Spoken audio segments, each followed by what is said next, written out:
राज्याचे मुख्यमंत्री सन्माननीय देवेंद्रजी फडणवीस साहेब यांच्यासोबत या ठिकाणी आमची मागे बैठक झालेली होती।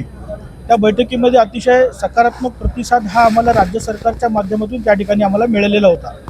अनंत बदर समिती जी आहे या बाबतीत जी सरकारला शासनाला जो अहवाल देणार होती तो देण्यात कुठेतरी या ठिकाणी दिरंगाई होताना आम्हाला सर्वांना या ठिकाणी दिसत आहे आणि ती दिरंगाई लवकरात लवकर कमी होऊन टाळून ती लवकरात लवकर शासनाला तो सकारात्मक अहवाल या आरक्षण अबकडे वर्गीकरणाचा देण्यात यावा हीच आमची या ठिकाणी मागणी आहे आणि ती निश्चितपणे मागणी पूर्ण होईल याची आम्हाला खात्री आहे।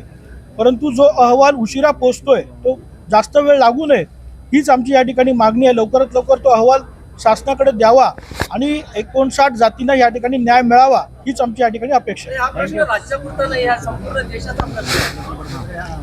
अनेक राज्यांमध्ये मगाशीच सांगितलं खंडपीठाने सांगितलं की मगाशीच मी सांगितलं की खंडपीठाने सांगितलं की आपण आपापल्या परीनं राज्यामध्ये हा निर्णय घ्यावा।